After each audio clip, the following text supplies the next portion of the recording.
When we think about advancements in technology and the benefits that it will bring the world, we have this wave of AI technology. We've had an explosion in electronics, computing power, defense systems, weapons. What actually exists out there? Are we actually seeing the pinnacle? And most people will tell you that they believe that that is not the case. It's not out in the open. The most advanced technology is being hidden, and at the very least for some political purpose or to protect us for our own good. But for some who believe that there are nefarious motives behind this hiding of technology, they may be onto something. Can we or should we believe that the proliferation of this advanced technology is going to be shared, that we'll all rise together and everyone will extract some kind of benefit from this? Can we really be that naive? Something strange occurs when a more advanced civilization comes into contact with a lesser one. The more primitive one is destroyed, be it through conflicts, wars, disease, and also through osmosis. It's absorbed into the greater kingdom. But what we're talking about here is something completely different. Something happens along the development of a civilization. It comes as a sort of compartmentalization. It's something that Richard Dolan, the historian, called a breakaway civilization.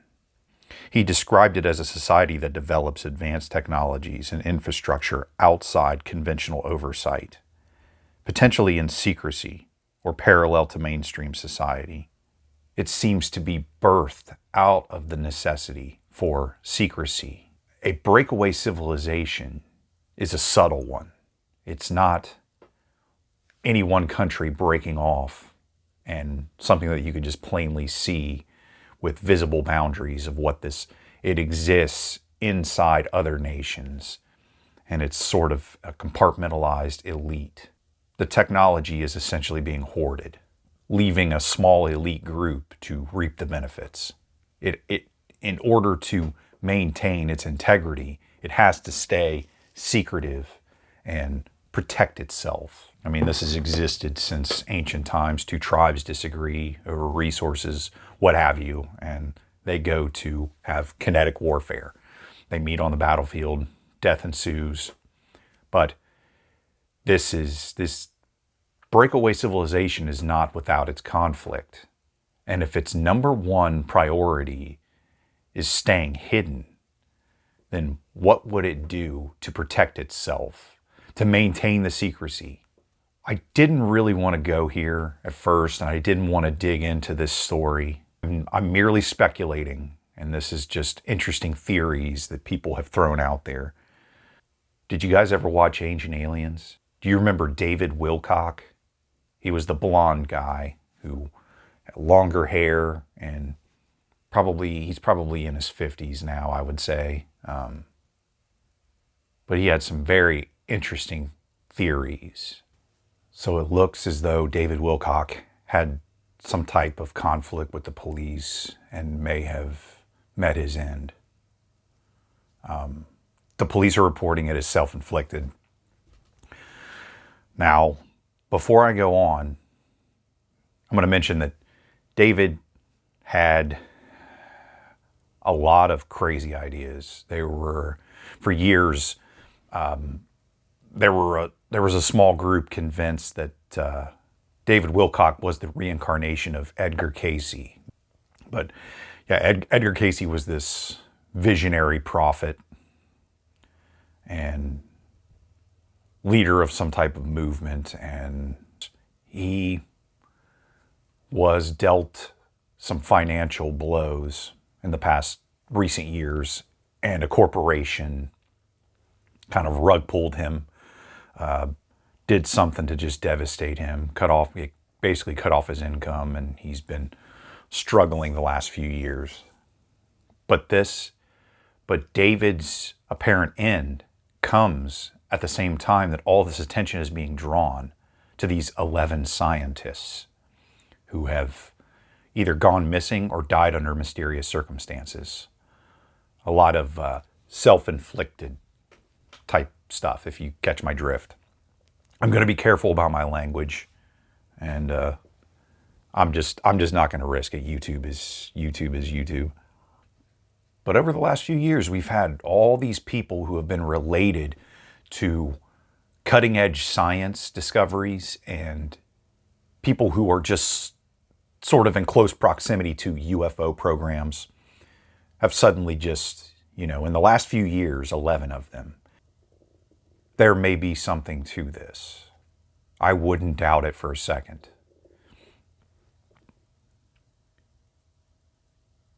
Even though the world has kind of gone crazy with conspiracy-itis, everything is a conspiracy now. It's very exhausting, but these things do happen. These black budget programs do exist, and people step on toes, man. I mean, it's Wilcock mentioned some threats coming his direction, but could we be looking at a case where a breakaway civilization sees someone who discovers their technology that they have compartmentalized away from the public, and a scientist discovers them, and their only defense is to take this person out or take them? There's also the theory that they're being taken by this advanced civilization to help develop this technology. Now, I think that's a little bit of wishful thinking. We also have to consider the possibility of foreign actors coming in, spies, people who are looking out for the interests of China, Russia, whoever, coming in here and gathering information,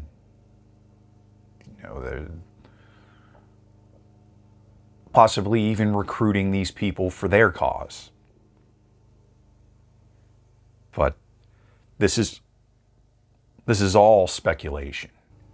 This cannot be a shock to us. There are so many conspiracies and stories, and who knows what's true and what's not.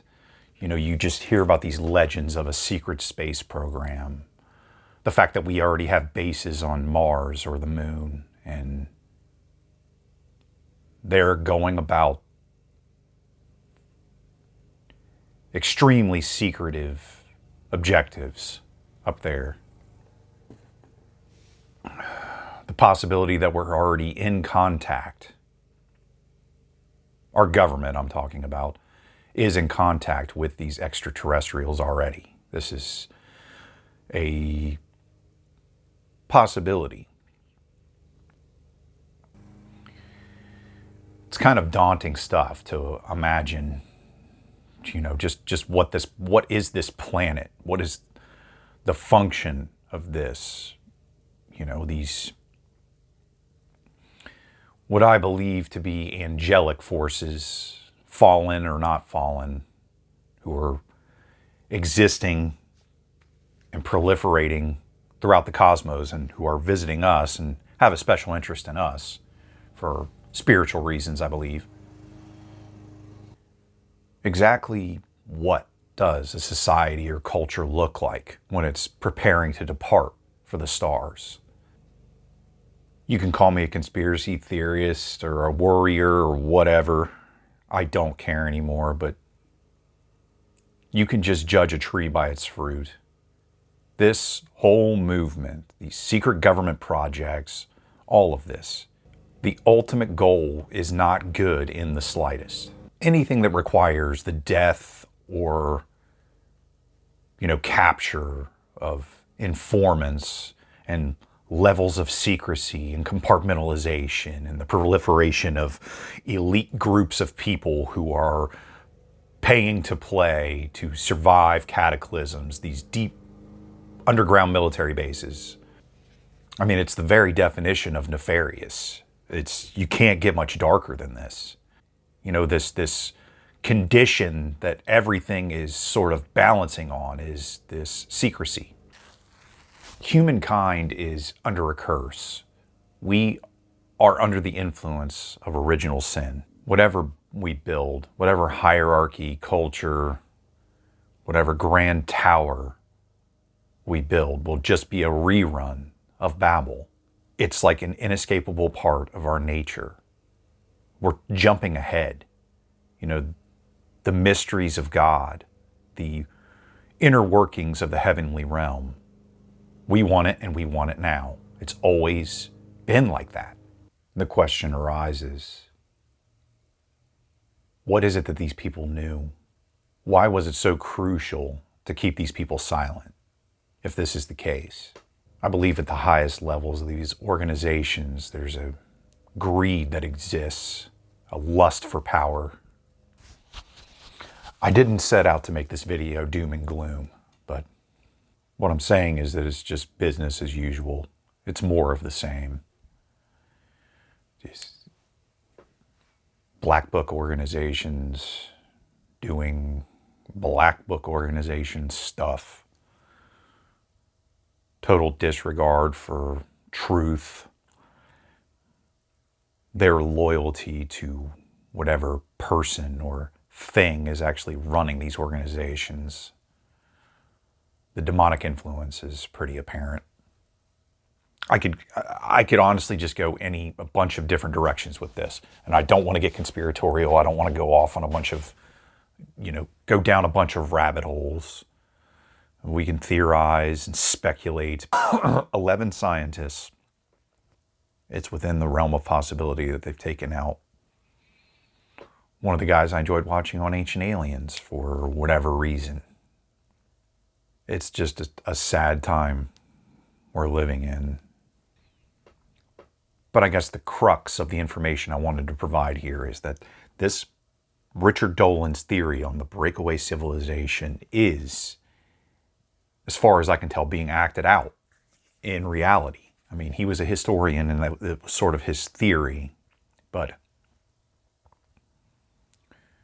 how many times did trillions of dollars just go missing from budgets? Kennedy never even mentioned anyone by name, but he made a speech shortly before he was taken out about how there are secret organizations who, with nefarious plans, and it will be my mission now, my new mission to expose these organizations. Something I'm paraphrasing, but it was like a week or 2 weeks before they took him out. And I'm speculating. Okay, I don't have any inside information, but it's just, I guess they do a good job because it becomes very, very depressing and tiresome. It's like if you want to be the one, if you want to be the person to put those puzzle pieces together and start telling people the truth, you got a target on your back. It's just the truth of it. I've simply chosen not to cover a lot of these subjects lately because I get hit with stuff, like community guideline stuff like that. It's just they're just pinging me, warning me, trying to corral me back into that little canal that they want me to just ride in. Even though I'm not feeling quite up to the sentiment right in this moment, we have got to keep pushing the truth. And that also includes not falling for or slurping up every conspiracy theory, every article, every clickbait piece of media that we see, because there is so much BS mixed in. It's a psyop, man. It's just they just throw so much information, and this thing with Wilcock, if they'll probably put out all kinds of stuff about his personal and financial issues, and they're going to probably hammer that angle, and as far as I can tell, the police are going to have, nothing funny went down. They've already, they were there, they saw it, allegedly. So, and I don't even know if I've gotten a confirmation on his passing yet, honestly. So this is still pretty new news, but it's easy to see, the purpose for a breakaway civilization is the idea of a remnant, to talk about the plans. I mean, what are the plans for the rest of, the outer civilization? It's not expected to survive for whatever reason. Now, we can go down a bunch of rabbit holes and talk about what plans they have for the larger, less sophisticated civilization. But this stuff has been going on since the 50s. They have all kinds of gravitational, space-time tech, space-time weapons. It's the truth. It's people who proliferate the truth versus the ones who want to silence it. It's, just imagining, and it's very binary, very black and white, but it seems like it always comes down to that. I appreciate you guys stopping by, hanging out for a while, and listening to me blabber on. If you haven't seen my video on the Dream Realm that I just put out, I'll put it up here for you. I'll put it in the, I'll tag it in the comments. And if you like, go to the page, scroll through my stuff. I cover so many different subjects. I think that's part of what's kind of keeping this channel from kind of taking off and slowing the growth, because I go in a lot of different directions. But scroll through there. Look, I've got stuff on space-time weapons. I've explored more on this subject for this video. I've got all kinds of just strange mythological stories, ghosts, ghouls, goblins, everything. I love to talk about all of it, and I love to tell stories. So check out some of that stuff, and I will see you all in the next video.